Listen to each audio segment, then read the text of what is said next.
Well, I'll begin by saying, what we thought would be an exciting evening turned out to be a disappointing evening. I told my team I was, certainly excited, coming into the game about their preparation and the way that they thought about this game, what they needed to do physically, mentally, all the things that we talk about. I was excited about their preparation. They were ready to play. I take ownership in not getting our guys in the right position tonight, and we just did not make the best of the opportunities that we had, and then certainly a lot of things didn't go the right way tonight with not being able to get off the field on third down, turning the ball over on offense, and it just seemed there were at times some key things in the game that didn't go our way. And so one of those nights where you look at it and its totality, and look, take nothing away from Alabama. They played very well tonight as well. But we're dealing with a second loss now in the SEC, and we're on the uphill, certainly. But we've got to, as coaches, we've got to put our guys in a better position to succeed. That's the challenge that I have. I own that.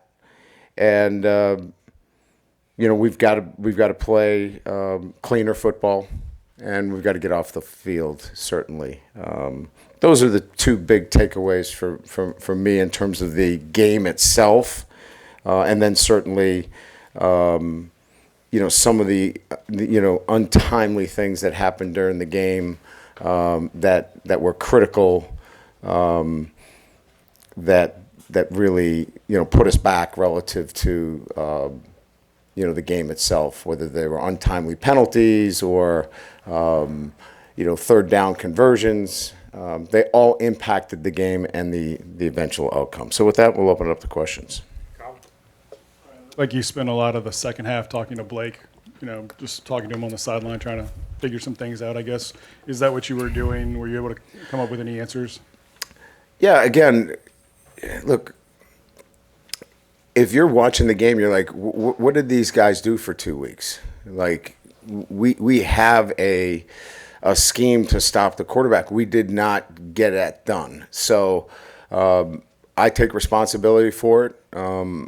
Blake is not going to hide from the responsibility, but we also have to put our players in the right position to take advantage of what they're capable of doing. So we own it together, and we've got to get it fixed, certainly, because it's been a couple of weeks now, in 2 games. So I respect the inquiries and the questions, because we now go into these last 3 games with the need to win all 3 of these games and play better football in the month of November. Coach, when you're sort of talking about trying to find the right way to put the guys in the right spot to make plays, are you talking about just trying to find the right schematic fit for these guys, the right schematic answers? Yeah, so it's a little bit about, we're not reinventing the wheel when it comes to defending the quarterback. There's only a couple of ways to defend him, and so we have to be able to get our players that. We're not trading any of them. There's no waiver wire. We're not, bringing anybody up from, the demo squad. We've got to come up with the right answers on what works best for the guys that we have. And it hasn't worked very well these last couple of games. So we got to go back and start all over again and look at what's the best way to defend in certain situations with the players that we currently have. Because they want to do it. They were ready. They were locked in. They were focused. They they had the right mindset coming into this game. Coach, how do you approach the last 3 weeks of the season knowing that the college football playoff is likely out of the question? Yeah, I think everybody asked the same question. We really, look, they're disappointed. We're disappointed in the way we performed. You know, we're not going, these guys are not like, hey, we're out of the playoffs. That's not what they're disappointed, and I'm disappointed that we didn't live up to the standards of LSU football. That affects us more than the damn playoffs. We're disappointed. When you put on the jersey for LSU, there's a standard of football that those 3 letters on your jersey, it's a prerequisite. And we didn't live up to that. That's the disappointment. Brian, you mentioned got to get it fixed. In the coming days, weeks, months, how do you address the deficiencies that you see in this program? How do you go about fixing it? Well, deficiencies are a relative term, right? I mean, we just beat, we beat Ole Miss here in a great game that beat Georgia, right? I mean, we went on the road and beat, a really good South Carolina team, that had a great victory, against A&M. So playing in the SEC is a dogfight. We did not play up to our standards tonight. So, fixing is a relative term, right? We have to do some hard thinking relative to how do we put our kids in a better position to succeed. And then, quite frankly, take care of the football. We've got 6 turnovers in the last 2 games. If I told you you're going to turn over the ball 6 times against A&M and Alabama, how do you feel about that? I'd say not very good. As well as, we got to get off the field, and stop the running quarterback. So those, when you break it down, are really the big things that we'll be looking at.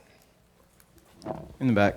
After the USC game, you had referenced sort of a feeling on the sideline with the players that maybe they felt like the game had been won before it was over. Was there a point tonight where you felt the opposite might have been true, that they felt like they were out of it before the game was over? No. I mean, those guys kept fighting, kept playing. You saw we scored with, 11 seconds to go? I think that's probably a pretty good indication. They blitzed 7 against us with 22 seconds to go. They didn't quit. We didn't quit. We kept playing. We didn't look at the scoreboard. They didn't obviously look at the scoreboard. They didn't want us to score. Nussmeier got knocked down and got a personal foul penalty with about a minute to go in the game. That was 2 teams still playing right to the very end. Offhand, from your view, particularly early in the game, what was the biggest problem on 3rd down? I mean, I'd have to go back and look at. 3rd down is about, first of all, staying out of 3rd down and long. As you know, the national percentages of success on 3rd down are about 40%. So stay out of 3rd and long. I mean, generally speaking, some of it is about, decision making. Some of it about blitz protection. Some of it is a little bit all of that. We've been really good in 3rd down situations traditionally during the year. I think, again, the turnover really put us back. The face mask penalty was a momentum killer for us in the game. So, I could sit here and kind of, the bottom line is we didn't play to the standard of LSU football. That's on me. I've got to make sure that we put our players in better positions to succeed, and that's the work I'll do. 3rd down is, and I'm not poo-pooing the question, but 3rd down is something that I think we can work through and continue to get better at. Right over here. Just Yeah. with the red zone offense, it's been a couple weeks now. It's just been tough to kind of convert touchdowns. Just what are you seeing in that area, and just how do you go about, I guess, trying to get it on the right course of the last 3 weeks? Red zone is about, at the end of the day, having a great running game where you just chew people up in the running game, or you've got a veteran quarterback that is smart, savvy, experienced, and picks. And I've had both. Garrett's getting there. He's a first-year starter. He's learning the ropes. We've been just okay running the ball, and that's why we have our fits and starts in the short field areas. Can you just talk a little bit more about the turnovers and how they're kind of self-destructing, when you've got things going, interception in the end zone and some of those things? Well, the first turnover was mechanical in the sense that, we had the ball in one hand. Quarterbacks, when they get flushed out of the pocket, and Garrett will tell you this, he should have had a second hand on the football. However, we had a young guy in there who missed the protection. He got flushed. And hence, we can sit here again and talk about all the particulars. The bottom line is we turn the football over. We got to go back and we got to work on that. And we got to get two hands on the football. Those are fundamentals. That's on me. That's on coaching. We got to coach better and make sure that gets done. The second one was bracket coverage. And unfortunately, I have seen that interception way too many times in my career. It is a free linebacker that can just drop, and you have to play with touch and throw to the back line, and we just didn't do it there. So I feel like I'm standing here trying to make excuses, and I don't want to do that. We just got to coach better in those situations. You keep mentioning playing up to the LSU standard. Yeah. Can you put your finger on why that just didn't happen tonight? Well, I think I've kind of talked about a little bit of it, right? The inability to get off the field on third down was, tactical in some instances, not being leveraged on the football the right way. Again, it wasn't for lack of effort. It wasn't for a lack of want to. We have to continue to work with the guys that we have out there. We got a lot of young players out there. And whether it's freshman running backs or a freshman playing the nickel position or a first-year starter here or there, we just can't make excuses, and we just got to keep working with them and keep coaching them. They were ready to play, but we've got some inexperience that we have to keep working with, and we got to put them in better position to succeed, and that's on me. Got time for two more, Corey and then Bryce. Ryan over here. Two quick ones, if I may. It seems like you guys have been playing really clean football the last few weeks. Do you have an explanation of kind of why the penalties cropped up in tonight's game? And then, So we had two holding penalties, right? I think we all would agree that holding penalties almost become what did I see or what I did not see that play. The face mask penalty, was it a face mask? I don't know. Okay, so you were there, you saw it, you were on the field. Did you get the instant replay? Replay, ripped his head off? No. By rule, it was face mask. By rule, he grabbed his face mask and jerked his helmet inside out? He didn't jerk it, but he did grab it. He grabbed it. Okay, good. Glad we get that confirmation. And then, I'm sure he'll be fine back on solid foods. yeah. Anyway, look, I think the only one that I was a little upset with was maybe the late push with Swinson. But, it's like anything else, right? The other guy was giving him the business, and he was the last one to get caught. Other than that, we didn't have a lot of the pre-snap penalties. We didn't have a lot of PIs or holdings. It didn't seem sloppy to me. We might have had a frustration penalty late in the game. That's kind of how I saw it, and maybe I'm wrong, but I don't leave this game going, man, we got to clean up these penalties. I leave this game going, we got to put our kids in a better position to succeed. That's on me, our coaches. We've got to coach them better and put them, because the that's who we got. And there's some inexperienced players out there that are going to continue to play for us, and we've got to put them in a position to succeed.